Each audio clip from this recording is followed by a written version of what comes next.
Hello, lovely, and welcome to the Essence of Expression podcast. Get ready to explore insights, lessons, practices, and wisdom from life for life. I'm your host, Arejay, healer, teacher, student, and sage. I'm excited and honored to have you with me on this journey. Let's dive in. I want to talk to you today about cages, circles, and community. And I want to talk to you about this because I've been seeing a lot of people who are struggling to find their circle and are looking to generic communities to be their circle, and that doesn't really work. Right? So one of the things when it comes to circles, cages, and communities, I'm going to talk a little bit about each of them and kind of give you an explanation on what that may look like, right? So a cage is going to be you surrounded primarily with people who have a more limited mindset, usually from a more limited experience. They probably don't have the vision that you do, and they don't have the experience with stuff in that realm that your vision exists in.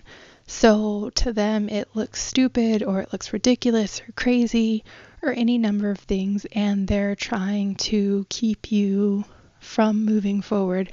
They're trying to put their limits on you, and some of them may even be doing it from a place of not wanting to be left behind, right? So you're starting to make more money, and they'll guilt you with things like, oh, you're changing, or oh, you're forgetting where you're coming from, etc., right?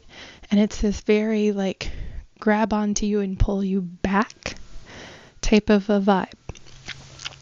When it comes to circles, right, your circles are going to be those people who help support you, they cheer you on. Oftentimes they have more open minds and they've had more experiences with things, and they kind of have this view that more things are possible than what's just in front of them. Or maybe they've just had more experiences where what's possible, what they've seen as possible, is more varied than the people in the cage group, right? And your circle still may not fully get your vision, but they're going to show up to support you. And that doesn't necessarily always mean being a client, especially if you're starting a business or something, but it can mean referrals. It can mean sitting with you and talking you through things. It can mean encouraging you to go for it. These are the people that will often sit with you and be like, okay, well, how can I help? Right? And when it comes to community, you can have people that are both cages, and you can have circles occurring simultaneously in community, and you can have communities that veer more toward one or the other. And it's really going to depend on how cultivated the community is, right? So there are general communities that kind of happen by default, right? So your family would be an example of kind of like a default community, right? Your actual where you live default community. And the more curated communities you get into, the more it's going to lean toward being like that circle space, right? Because they're normally done around interest, around experiences, around hobbies, around goals. And so it's geared toward that particular dynamic, right? It's geared toward that thing that you're already trying to do. So that's going to be more likely a circle if it's a curated community. And if it's kind of one of the default communities, you're going to have a mix of circle and cages. It kind of depends on the background. There are a lot of different factors. But what I want you to understand is that we do get to curate our communities and our circles, and we do get to leave behind those places that are cages, or if we don't want to leave them behind, because sometimes these are people who like you love dearly, they mean a lot to you, we get to decide how to interact with them, and we get to interact with them differently. Okay, we don't just have to stay stuck in that area with that group of people trying to build or create or achieve whatever it is that this entire group of people is going, oh, you can't do that, right? For some people, that's a very motivating factor, right? Because they have that I'm going to prove you wrong energy. And for some, it is a very detrimental and doubt-sowing environment to be in that doesn't really help them create. So knowing the type of person that you are is really going to help out as to whether or not you can be productive from that environment, right? At some point, you're still going to have to move yourself out of that environment to do it, but whether it's going to be a motivating thing or a demotivating thing is going to depend a lot on how you are as a person. And when we get to curate our communities, which we get to do, and that may be a little harder if you are younger, where you're still in your parents' household and you have to be you don't have the choices, you don't have the same amount of freedom and sovereignty that you get to experience as an adult. That may be a little bit different, but as we grow, we get the chance to curate our communities and our circles more and more. And that is something that we should be doing. It's perfectly okay for you to find spaces that help you grow, thrive, change, whatever it is that you're looking to do that's going to help you get to that vision, make it real, live as the person that you have in your mind, that you can see, get to reach that, right? So I just wanted to share that because I was seeing a lot of people who were getting really disheartened by they're trying to start a business, or they have a business and their friends and family aren't supporting them in it. And that's another thing, your friends and family, if you have a business, your friends and family may not be your client. That's okay, right? Because we are solving things for particular people, and it's okay if your friends and family are not those particular people. Sometimes they are, sometimes they aren't. So make sure that part of what's being felt of as a lack of support, which usually shows up as people not buying from you when people are looking at it, is not you projecting that, hey, you think that they should be buying just because they're friends and family, right? And it's not actually a service or a product that they use, need, or want, because that's a thing too. But when it is other people who can't seem to support you in the way that you need to be supported, that's okay, and that's not necessarily a them issue, right? It's up to us to make sure that we're putting ourselves in environments that nourish us, that help us continue to evolve, that celebrate us for that, and that encourage that, at least if that's something that we are truly desiring in our lives, right? We get to create this, we get to co-create this, and we get to find the spaces, whether that be you create your own and invite others in, whether that be you find an existing free space, whether that be, hey, you pay for access to a particular space because you know it's a space that you need to be in that's going to help you accomplish what you're trying to accomplish, or it's the group of people that you need to be around, because it's going to be a learning ground for you. It's going to be that fertile soil that you need to blossom, right?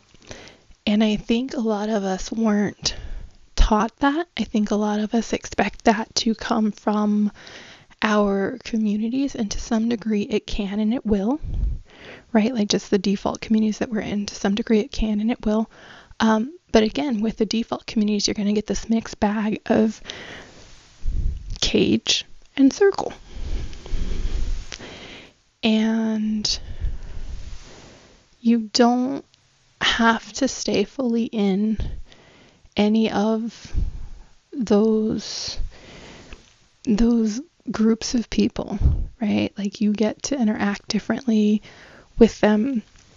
You get to remove yourself completely.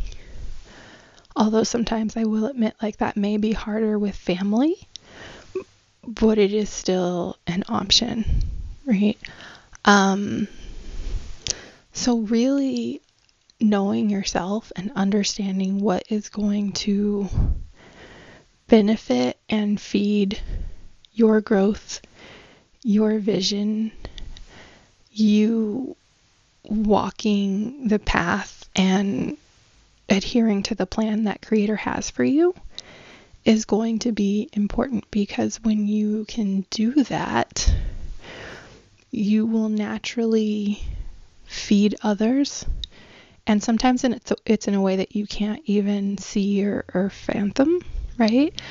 But you will. And sometimes people will try to convince you that it's selfish, that, you're ashamed of where you come from, especially if you're stepping into rooms and echelons that they have never seen, or they've only seen from a distance but don't actually know anybody that's in it. That'll come up. And you really have to check in with yourself and check in with Spirit and see, like, is there a truth to that? Because sometimes we do, like, we're human, right? Like, we get ahead of ourselves, we get a little out of pocket, and being able to come back, like, to humble ourselves and come back and look at the truth of the situation is going to be key. But sometimes we're not. Sometimes it's just another person who, for some reason, is either feeling, usually it's fear. It doesn't really matter which way you break it down. There are different fears, but it's usually a fear at play. And whether that is coming from them wanting to protect you and keep you safe, right? Because it's not necessarily like the people who are cages aren't, I don't want us to paint them as like, oh, they're bad and evil people, because usually they're not, right? They're just not the people that are going to foster this phase of growth that you need at the moment. And that's not because they don't love you. It's not because in their mind they're trying to not support you, right? Their perspective is just different. And sometimes the most limiting people in your life can also be the ones who very much they care for you, and they feel like it's part of their responsibility to keep you safe. And it's sometimes their own fears that are feeding in, and they just don't want to see you get hurt, right? So I don't want to, like, don't demonize the people who are serving more to, like, limit you and attempting to hold you back, because that's normally, from your perspective, that's what it feels like. And they may, like, think about the intention behind it, right? Because sometimes the intention behind it isn't what we feel it is, right? Sometimes that intention is really just they're doing the best they can with what they know, with what they have, and they're trying to care for you, protect you, don't want to see you hurt, etc. Right? So it's up to us to curate the spaces that are going to help us thrive. Hold the compassion and be willing to question perspective, right, of those who seem more limiting, right? Those who seem less supportive than other people, and to still move the way that we need to move to achieve what we are here for, and understand how you need to interact with these different people, right? And that may change over time, how you need to interact with them, and that's okay. It's allowed. So just give yourself that grace. Give them the grace of the compassion. Give yourself the compassion as you navigate this. And so I just wanted to share that, though, because sometimes a cage is going to be people you've known all your life that you love dearly and they love you. And sometimes your circle people will be the people that you've known forever and they love you and you love them. And sometimes the cages are going to be people like you don't really have a close relationship with, like you're just kind of around them. And sometimes that may be the circle people, right? And community is going to have a mixed bag of them, especially with the default community. So just learn to navigate the way you need to between the three. Give yourself permission to choose the spaces you want to be in, the spaces that you feel will foster your growth the way you need it to be fostered and nourished, and continue moving forward. Thank you for your time and attention. If you enjoyed this episode, follow the show. If someone came to mind while you were listening to this episode, please take a moment to share it with them. If you're interested in joining a community and diving further into these topics, please visit theessenceofexpression.com/community and request to join our community group. Thank you. I hope you have a wonderful rest of your night or day, and I'll talk to you soon. Take care.